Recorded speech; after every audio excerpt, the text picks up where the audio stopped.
On va parler de royauté, le monarque britannique Charles III termine sa visite aux États-Unis avant de s'envoler pour les Bermudes. Vous êtes notre spécialiste intelligence économique. C'est l'occasion pour vous de revenir sur les relations anglo-américaines. Est-ce qu'il s'agit de resserrer les liens là, pour Charles III ? Très clairement, c'est une démarche diplomatique pour rassurer Donald Trump. Vraiment, pour le coup, c'est une relation entre le roi Charles III et Donald Trump. Bon, c'est vrai que, comme l'a dit Bruno, c'est très tendu ces derniers temps, à cause notamment du fait que Trump considère que les Anglais n'ont pas joué le jeu dans la guerre contre l'Iran. Il s'est moqué de la Royal Navy en leur traitant de jouets parce qu'ils ont eu des difficultés, les Anglais, à acheminer un destroyer jusqu'à Chypre pour protéger Chypre. Donc c'est assez tendu, mais c'est aussi tendu depuis le Brexit, tout simplement. Soit depuis 2016, les Américains, un président comme Biden n'a pas tellement apprécié le fait que les Anglais quittent. Bon, à partir de 2021, il y a une stratégie britannique qui est assez claire, qui repose sur 3 piliers. Évidemment, rester dans de bonnes relations avec l'Union européenne, surtout commerciale. Ensuite, réactiver le Commonwealth et cette fameuse spéciale relation avec les États-Unis. Alors, sur le premier, l'Union européenne, ça, ils ont accouché pendant de longues années d'un accord, ça a été dur. Il y a eu un accord qui est finalement pas terrible pour Londres. Donc, il y a évidemment un souhait de l'améliorer. Sur le Commonwealth, donc ce fameux réseau historique de l'Empire britannique du XVIIIe et XIXe siècle, là encore, ça n'a pas donné des bons résultats, tout simplement parce que les anciens du Commonwealth n'ont pas attendu Londres. Ils ont eux-mêmes intégré des organisations régionales, comme évidemment l'Union africaine, l'ASEAN, l'Union des pays d'Asie du Sud-Est, etc. Donc ils n'ont pas attendu Londres. Donc là encore, il n'y a pas eu beaucoup de réussite. Alors sur le pivot Indo-Pacifique, qui avait aussi annoncé cette revue stratégique en 2021, là aussi, c'est pouf-pouf. Il y a eu quelques accords commerciaux signés avec l'Australie, le Japon et la Nouvelle-Zélande.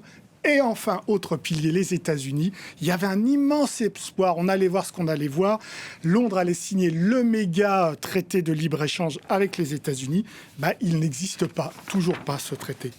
Pour Londres, c'est un impératif de calmer le jeu avec les États-Unis, car le premier bilan économique du Brexit, il n'est pas reluisant. Oui, là, on commence à voir, en effet, 2016, le Brexit, on commence à voir un petit peu ce que ça donne d'un point de vue économique. Je vais vous donner quelques chiffres. 2021, le Bureau pour la responsabilité budgétaire, qui est un organisme britannique qui juge de manière indépendante l'économie, la stratégie et la trajectoire économique du pays, eux, ils considèrent en 2021 que les Britanniques ont perdu près de 4% en moins de faiblesse sur leur PIB. Donc, c'est pas rien. En 2022, il y a une autre étude de John Springford qui a comparé, pour le coup, la trajectoire des Britanniques comparée avec d'autres pays à peu près de même niveau, en y intégrant les problématiques de l'Ukraine, du Covid, etc.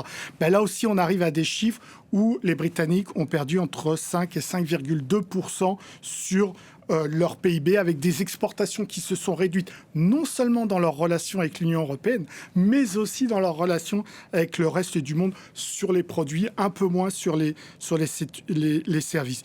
Et enfin, une étude nationale du Bureau of Economic Research, qui était un organisme vraiment privé aux États-Unis, qui regroupe des chercheurs du monde entier. En 2025, ils ont estimé, eux, que le PIB avait perdu entre 6 et 8 points, 6 à 8% de points pour le PIB. Dernier élément, la Banque d'Angleterre s'est exprimée le 18 octobre 2025, donc très récemment, et a déclaré, oui, le Brexit a un effet négatif durable. C'est ce mot durable qui est important. Du coup, retour à la case départ pour le Royaume-Uni qui se rapproche de l'Union européenne. Oui, parce qu'entre-temps, il y a eu ce fameux événement important 2022, l'invasion de l'Ukraine par la Russie. Il y a évidemment les menaces de Trump, Bruno vient d'en parler, sur quitter l'OTAN ou pas. Bref, évidemment, depuis le retour des travaillistes en juillet 2024, les Britanniques ont envie de renouer avec Bruxelles. Il y a eu ce fameux reset à travers le sommet bilatéral du 19 mai 2025. Et là encore, les Britanniques ont réfléchi de nouveau sur leur stratégie de défense à partir de 2023.